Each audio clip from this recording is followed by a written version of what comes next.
Welcome back, everyone. We're now moving into part 2 of our presentation on gospel-grounded ministry to sexual minorities. And we finished part 1 talking about how the way we understand our experiences actually has more power than the actual experience itself.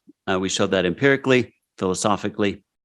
And so what I want to show here is a more nuanced view of our sexuality and what that can mean for us as the way we think about what we are. It gives us more freedom and flexibility in how we respond to our unique circumstances. And one of the things I've noticed as a therapist and just talking to people is when people feel trapped, it's one thing to be in a difficult circumstance. It's one thing to have something hard, but when you feel like you have no choice, you feel like you're trapped and you can't escape, that's what really amps the distress up. That you just feel like this is awful and there's nothing I can do, there's nothing I can change. So while we do not have a lot of conscious control usually over how we feel, we actually have a lot of control over how we think about it. And so that's what we're going to focus on here and hopefully introduce some ideas that'll help people feel better in a lot of different ways. Very good. So if we think about identity as a box, and I just have this animation going because more and more keep coming up. And the world has a real obsession with identity labels. Which one am I? Where do I fit? What is mine? And you can spend hours and hours and hours looking and hearing from people and, oh, this one might be right, this might not be. You can talk to your friends, you can ask other people what they think. But it all goes in the box. So let's get rid of the box. Let's think outside the box for a minute. Let's look at the components of sexuality. Starting at one of the most basic levels where is what you're attracted to or what you might be averse to. And this is different. Some of you may have heard of the Kinsey scale. It's 1 to 6. 1 is exclusively heterosexual. 6 is exclusively homosexual. 3 would be perfectly bisexual, and you're usually one way on that. But there's a lot of it. I think it's a simplistic and an old model, and I don't think it captures everything. This new model doesn't either, but I think it's much more sophisticated. And so what you'll hear sometimes people say is, "Oh, I'm attracted to male bodies, but I'm also have an aversion to when I think about female anatomy. Oh, it's gross to think about breasts or something, or vice versa." And so we want to capture not just the attraction, but the aversion, because some people might have a real strong aversion, and often those aversions can be treated through different things that we know about in mental health, like selective exposure, graduated exposure, and other kind of techniques that can help people at least get over some of the really strong aversive feelings. And sometimes those are a result of trauma or maybe not trauma, but negative experiences. Attractions, we know less about how those form, and they could be more stable, but that's the basic substrate, right? I have an attraction to the same gender. I have attraction to the opposite gender. I have an attraction to any or all genders or both genders or people with an androgynous presentation, right? Those are the kinds of things we see here. Oh, that one I have an aversion to. We just teach people in therapy to notice when those aversive feelings come up and when those attracted feelings come up. And sometimes people have both. They might have a real strong attraction to the jock, the high school football player, and also have a real aversion to him because he's maybe a little intimidating or mean or a bully or whatever. So, but they can also be combined. And then the next layer up is what we often conceive of as sexual orientation, which we'll define in a minute if we can, though it's actually pretty hard to define. And then, but that orientation then is it's usually defined as a persistent gendered pattern of arousal. So its orientation is defined as persistent. So of course, if you define something as persistent, then it can't be changed, right? If it persists. But there are degrees of persistent and fluid. And sometimes some people are more fluid. We know from some research now, women tend to be more fluid in these areas, but men are much more than we suppose as well. But often, because if we deal with the aversion, what we will see is more often with men who identify as gay, for example, they might broaden their attraction, but they'll probably retain their sexual attraction to men, but they might also develop an attraction to a woman or women in general sometimes. You'll hear, if you listen to some Voice of Hope or other things, some of the men will say, I'm sexually attracted to my wife, I'm sexually aroused by my wife, but no other women. So there's kind of a broadening that can happen. They'll still have this attraction to men. So how do we conceive of that? What is that orientation? Again, what is that box for that? Well, do we need a box? I'm going to argue we don't. But some people like boxes. That's true. So there's a persistent and fluid layer here in those attractions. Up from there, beyond what we might call feelings on that orientation and pattern of attraction level, we could go to behavior and relationship choices.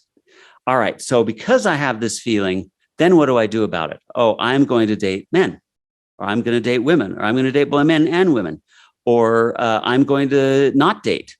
I'm going to just stay. I'm not going to try to date. I don't think that's right for me. I'm going to live a celibate life in the church, for example, chaste. I'm going to live the law of chastity. And because I don't think I can be with the opposite sex, I'm just going to be a single person. Then on top of that, at the very top level is where we'd put the identity. This is where then you narrate and you rationalize and you define and you describe. You pick a label that describes all of that stuff below. And the point I want to make here is, notice as you go up this ladder, this pyramid, you have a degree of choice and control that increases. There aren't conscious ways we can change our attractions or aversions. You can't just say, oh, I shouldn't be disgusted by that, or oh, I should be attracted to this. We can't just flip the switch like that. But we definitely do have control of our behavior and relationship choices. If we didn't believe that, we wouldn't think rape was a crime, and we do. We have sexual offenders and sexual offender registries because we believe people have choices in these things. So we do have choice there, but we especially have a choice in how we want to identify and how we want to explain and describe our experience. We absolutely can choose it. That's why I harp on identity over and over again. Dan and I both have had multiple presentations where we discussed it. It is crucial. And it, more than anything, is going to determine whether someone has a successful experience in the gospel or an unsuccessful one. We need to be kind and loving to everyone, but I have friends that everybody was always loving and kind to them, and they still left the church. And I have friends who members were awful to them, right? Did terrible things, church leaders and other things. They have these horrible experiences, but they stayed.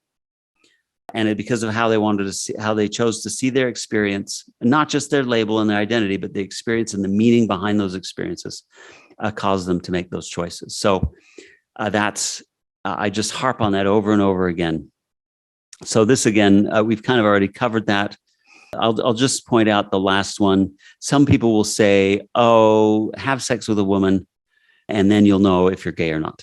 I actually think that's a terrible way to do it, because like I was talking to this man as part of my work, and he was an LDS, and he did that in college. And a lot of people have negative sexual experiences the first time, no matter their orientation. And especially when that happens outside of an existing commitment, it can end up being really awkward and embarrassing. We're not always sexually experienced beings. And I think the reason the Lord has designed it the way he has, where we have that incredibly intimate and sensitive and wonderful, powerful, pleasurable experience, is meant to be had with someone who's already committed to us. Because then if something doesn't go well the first time or the second time or whatever, it's embarrassing, that person's still committed to us, and they will come back and we can have a different experience with them again. But so if you marry, oh, I'm confused about my sexuality, with the hookup culture, and your first, if you're in the hookup culture, a lot of those experiences are negative anyway. But if you're questioning your sexuality, you have a negative experience. Yeah, it might lead you to believe you're gay when you're not. So anyway, that's not really the best way. That's why they talk about persistent patterns. It's not a one-off thing, even with the behavior. And that, by the way, I'm not, that's what the APA says. I have now quoted here in their thing here, orientation it refers to an enduring pattern of emotional, romantic, and or sexual attraction to men, women, or both sexes. That's the APA's definition of orientation. And I've highlighted there the enduring pattern. But then I have a problem with the way they do identity right now, because they say sexual orientation also refers to a person's sense of identity based on those attractions, related behaviors, and membership in a community of others who share those attractions. So I don't really have a problem with that definition, except them combining sexual orientation with identity. So sexual orientation is this, and it's also an identity. Well, they've just muddied the waters. Why don't we have different words? So I say gay is an identity, it's not an orientation. But now they've changed this definition. So according to their new definition, gay can also be an orientation. I would say you'd have a same-sex or opposite sex orientation and a gay or a lesbian or heterosexual identity. So, but this is where the landscape's moving, is now gay can be considered an orientation. And I think that just muddies the waters. So I'm going to stay old school and say orientation is not identity, even though I'm in the minority. All right, so I talked about the Kinsey scale already, and we've talked about attraction and aversion. This means we can map this out in something that I call the Beckstead Scale. It's named after my colleague called Lee Beckstead.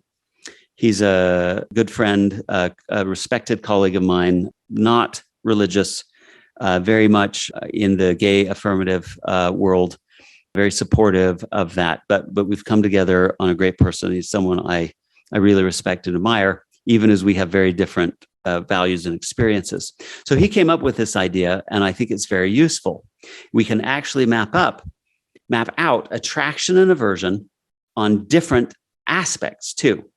So and then recognizing that we can move along these scales. So let's show you how that works. Let's start with sexual attraction. So this is a sexual and erotic attraction you might have. And let's first start with, say, the same sex. So if you have an erotic aversion to the same sex, you would come over here, depending on how strong it is. 0 would be totally neutral. -1, oh, it just seems a little creepy, a little weird. Or, oh, that's totally gross. That makes me want to vomit. You'd be over here at the -6. Or you're really attracted, right? Oh, that sounds like it'd be really, really arousing and exciting. I'd be here. Or maybe a little, maybe there's some curiosity to be more on this end. So we go from 0 is the midpoint of where maybe you're neutral altogether. You just don't have any strong feelings either way. You'd be 0. And then you go one or the other. And again, like we say, you can move different times. Do the same thing with the opposite sex. Again, at the top there, you see erotic attraction, or the idea of being sexual with, in my case, a woman. In our case, a woman, if you're a female with a man, could that be arousing? Could that be interesting? Is that exciting? Oh, a little bit. Let's be 1, 2. Oh, a lot. That'd be 5, 6. Oh, that seems gross. That seems scary. That seems icky. That's going to be, if that's a strong, that'd be -5, -6. If it's just a little kind of give me cooties, or gives me a little, but nothing serious, maybe a -1.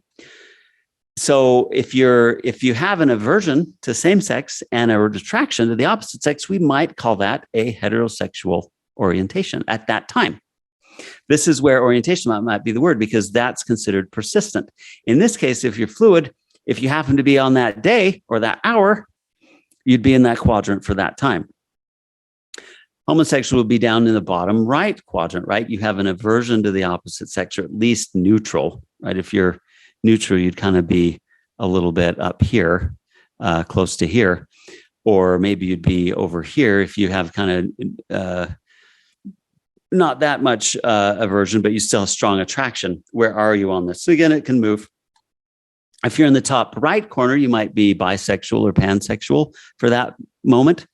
And then on the bottom left, if you have an aversion to both, Lee and I are agreed on this. We don't agree on a lot of stuff, but I think you might say at first glance, you'd think you're asexual as an identity, but technically asexual should be at that 0 point. We're right there in the middle. And I I'm not saying they don't exist, but my personal experiences, I don't know any actually asexual people without a medical problem, right? There can be medical things that create that.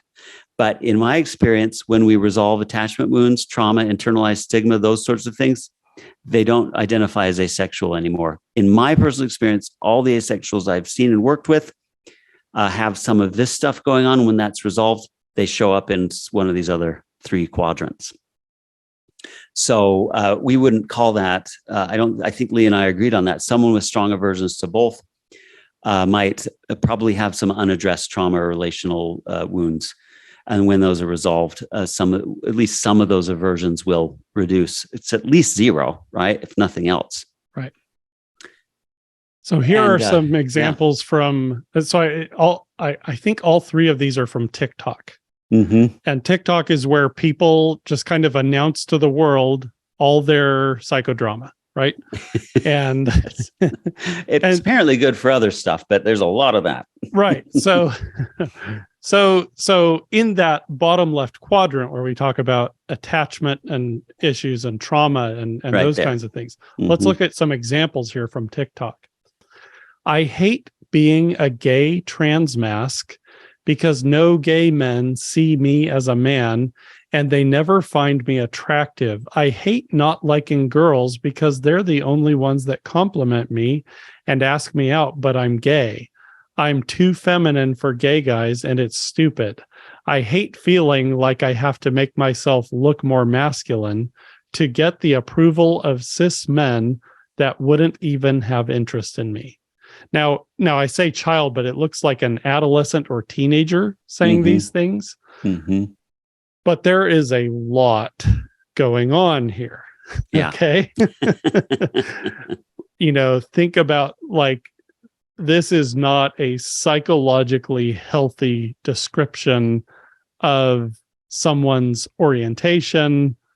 This person would have to actually unpack with the help of a therapist what's really going on here, right? So let's go back to the other ones. All right. So the one in the middle, realizing that most of the issues I have with my gender identity, and we'll talk about that more a little bit later, but think about that, again, that quadrant on the Beckstead scale, realizing that most of the issues I have with my gender identity are because of how much I fear men and hate to be sexualized by them. So that's aversion. She has developed an aversion to men because she has probably seen them behave very poorly. Mm-hmm. Probably for really good reasons. Yeah. Experienced really poor behavior of men.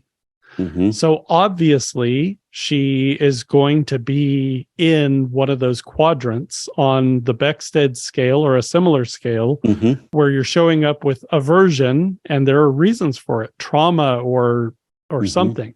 And could the one's attraction templates change once those may be healed or processed through different therapies that you could undergo? Mm-hmm. Right. What if this individual ended up in a situation at work, for example, with a male boss who's actually wonderful and behaves in all of the opposite ways that have been observed so far, and the other men in the office follow that lead, and they're all just like these amazing, honest, good, compassionate souls, then, what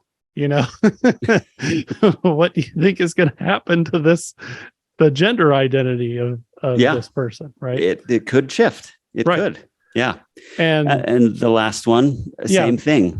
This person's, to keep safe, they've just withdrawn from everybody. Yep. I'm attracted to people. Well, this is, so you have the person who says anyone else finding themselves not being attracted to anyone and find being alone forever more attractive.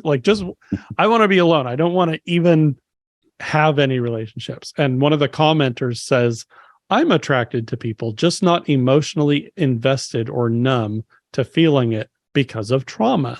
It's safe alone, right? That's that quadrant of trauma, attachment issues, and so forth. Yeah. So, and if they just adopt the label, oh, I'm just asexual because I was born asexual, well, they're going to miss out on some growth, maybe, or healing some of these wounds. So don't be too quick about labeling yourself. Just be able to interrogate your own feelings and consider other ways of conceiving them in this. But we talked about sexual. Romantic can be distinct.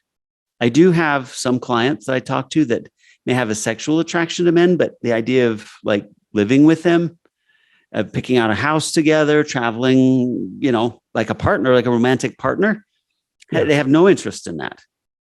And we actually know heterosexual men that are like this, right? They'll play around their cads or sleep with Don Juan. He would have sex with women, but he could not stay in relationship with them. Right. Didn't want it. So romantic, being in a relationship with someone of the same sex, opposite sex, what kind of appeal does that have? This can often be a distinct thing. So already we've got 2 dimensions here, but there's more. And I just put some of them in here. There's behavior, right? Which might be different from feelings. Maybe you've been in a prison. Maybe you've been sexually abused. Maybe you didn't have opportunities for whatever. This is where the idea of having sexual activity with the opposite or same sex can come in. Now, how do you like to identify? What do you want to be seen as a person? This is where the queer idea comes in. And we've kind of put queer up here, but I'm not sure it belongs there or anywhere here. You see queer, we could probably put queer in all these quadrants, frankly. But what do I like to be seen as? I like people to see me as gay, or I want to be seen as straight or whatever. This is how you want to be seen as and seen associating with. Do you mind being lumped in that category? I don't mind if people call me gay. So I guess you could put me up there in the top right, even though I don't really see myself that way. So there's that. And then who do you like to hang out with, right? Do you enjoy the company?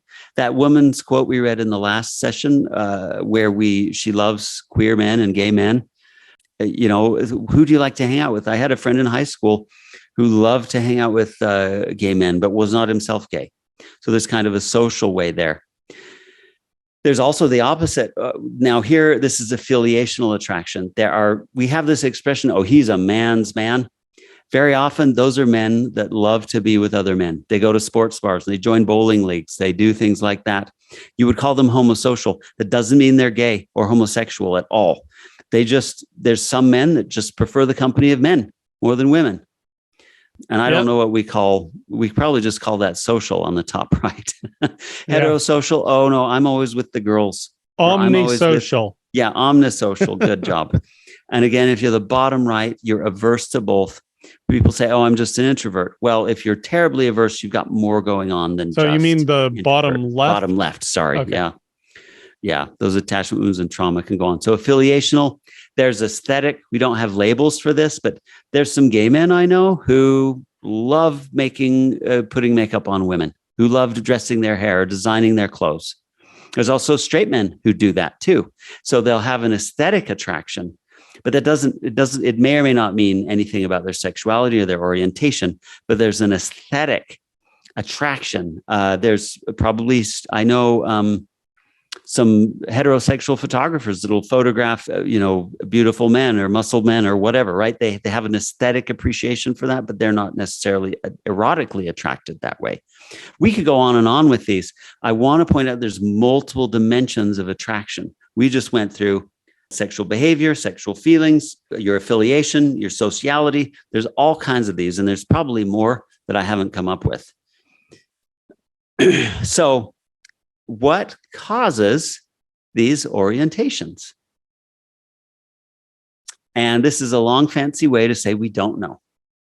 And probably it would not be allowed. Research to discover why would probably no longer be allowed. If we were to actually find the causes, I don't know if that could get through an institutional review board right now in order to even conduct those kinds of studies. We don't know, but there's probably a lot of different reasons, and probably for every individual, there's a different set of reasons. That's how I'd put it. And here's an article. Let's see, who was this? Yeah, Brandon Ambrosino in 2016. He wrote this article with a super provocative title. Yes. I am gay, but I wasn't born this way. And it says, is sexuality purely the result of our biology? Brandon Ambrosino argues that simplistic explanations have ignored the fluid, shape-shifting nature of our desires. You do have a lot of individuals who grow up and say, I only ever remember feeling this attraction. And it's not everybody. It is not everybody. I have known people, and I've known of people who can actually point to life events and experiences and say, this is where the shift happened. And I can point to this as a cause. But that is definitely not everybody.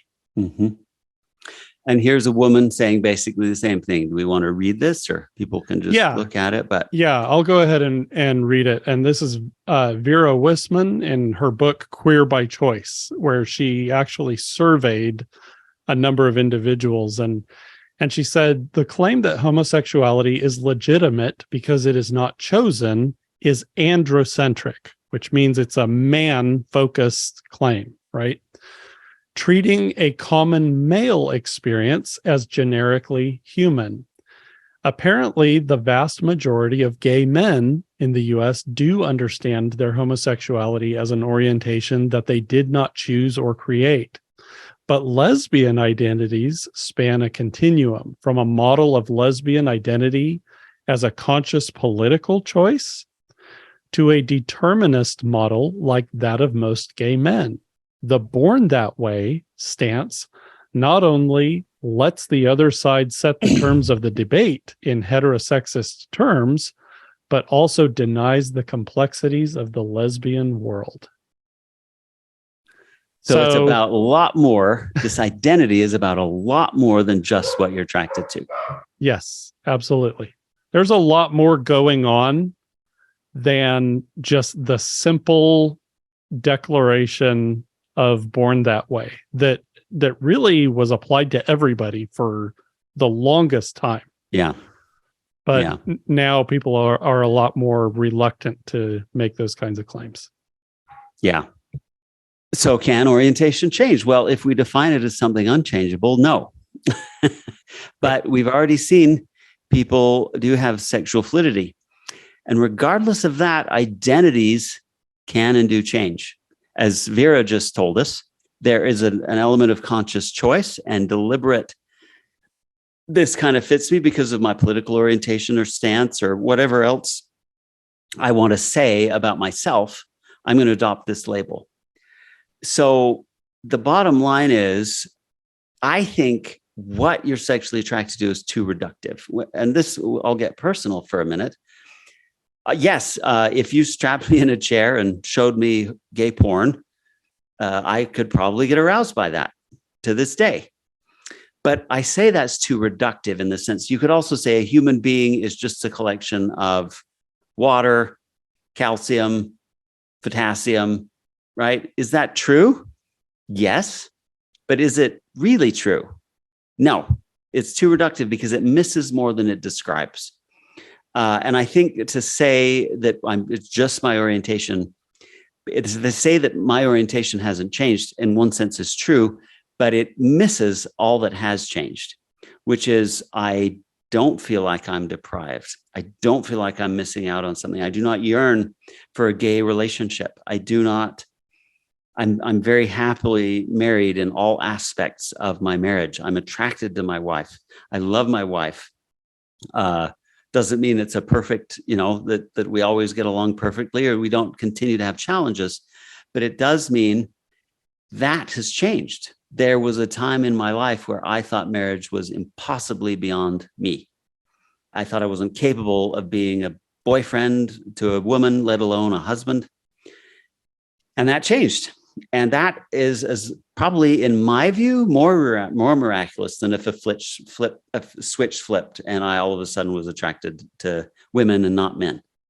That's more important and more significant to me than changing my orientation. So Panos here in this tweet that we have, it's so weird redefining my sexuality at 25. I have felt so concretely gay for so long. What did he mean by gay? Depending on what he meant by this is entirely plausible. And sometime over the past year, that's just changed in a way I've definitely noticed and can't really explain. And so for all of us, I would say we just have to be open. And if we have too many conceptions about who we are, we're going to limit ourselves and limit the Lord in that. Yep. And here's a video that, again, going back to 2 slides ago, the discussion of the female experience.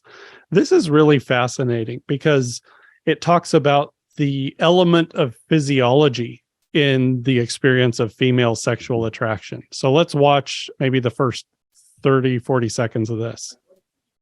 I got to tell you about a story of a girl friend of mine who is a mostly lesbian bisexual. And she usually sleeps with women. That's her thing. But she also sometimes sleeps with men. And I was out for dinner with her and I was mentioning I was going to have this conversation with you. And she said, well, it's really interesting thinking about the way that coming off the pill changed. And she spoke about a lot of the stuff that I'm sure we'll get into to do with the changes in stress and sort of the depth and color of her emotions and things like that. But then she said, one other thing that I noticed when I came off the pill was that for 1 week out of every month, I was straight again. That's so fascinating. And I guess I can guess which week of the month it was. Have you ever come across that before? Yeah, so that is something that I've heard from. I can't even begin to tell you how many women I've heard that from. I've heard from a lot of bisexual women who get nudged one way or the other, depending on where they are in the cycle. I've heard from women who thought that they were bisexual and then went on or off the birth control pill and then had that change where they were either completely straight or thought that they were completely lesbian. And was there did you manage to find a significant swing in one way or the other? You know, it's really interesting because for most, the thing I've heard the most, but I've heard it all. But the thing I've heard most frequently is that they become a little more straight when they're off the pill. So again, we're looking at the highest rates of bisexuality ever amongst women right now, but we're also probably looking at the highest uptake of hormonal birth control ever. So how many of the things that we're seeing at the moment, even from men's behavior, is being influenced by the pill? I know. I mean, it's exactly. I mean, exactly. Yeah. Interesting. Yeah. So go ahead. So what if somebody were to say, this is who I am, you know, that week out of the month. Right. Right. And that's the impact of identity statements. And let me give you another example. This isn't, again, universal, but it is very common. Like 85% of the men I meet with who experience same-sex attraction or who identify as gay, I say, what was it like on your mission, if they've been on a mission?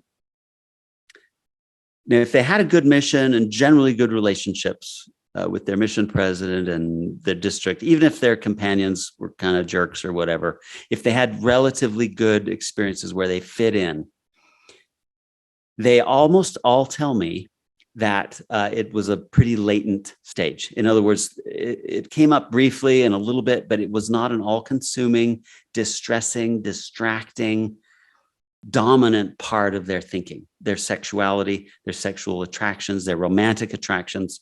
They just weren't there. So then I'll say, why? Why do you think that is?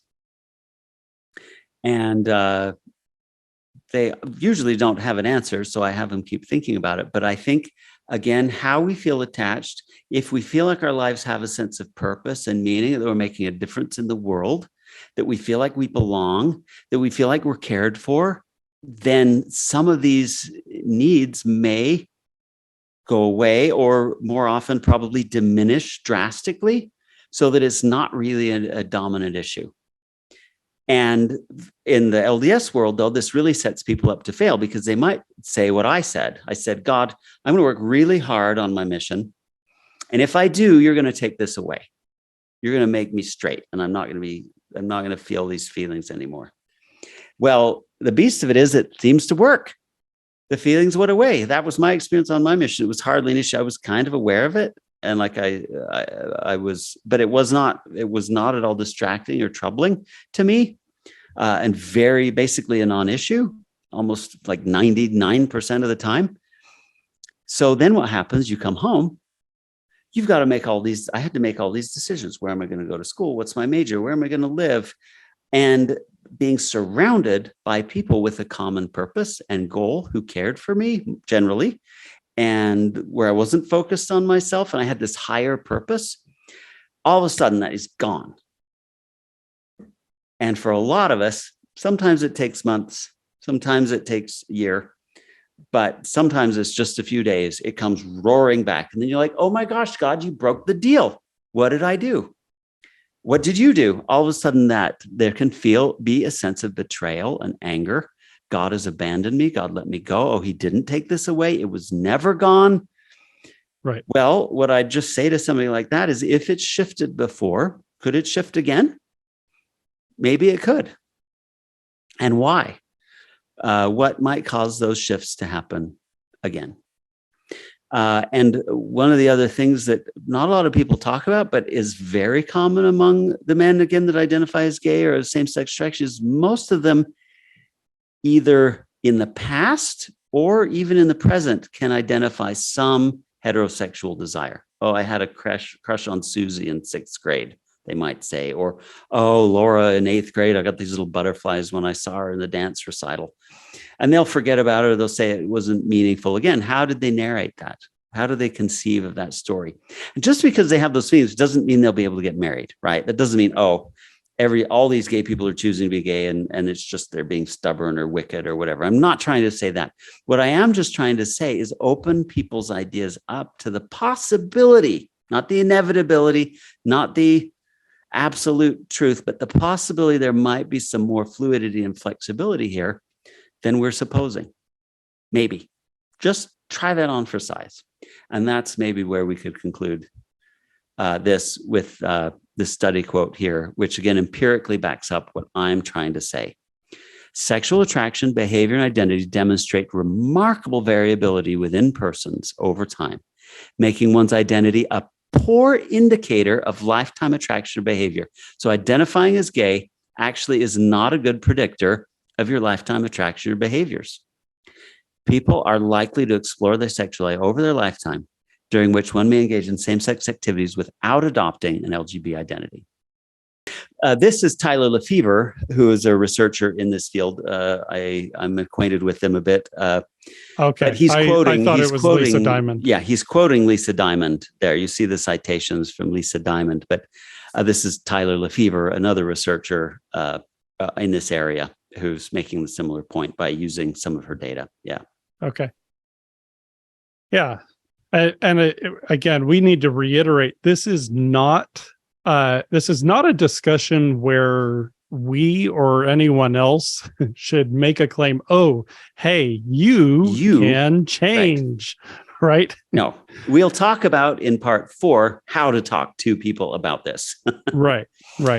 Because this is just for the individuals themselves or you to consider these possibilities. It doesn't mean you need to say, oh, you got to read this slide from Jeff and it'll prove to you that you're not gay and you have to stay in the church. Not going to work. Don't do that. Don't do that. Right.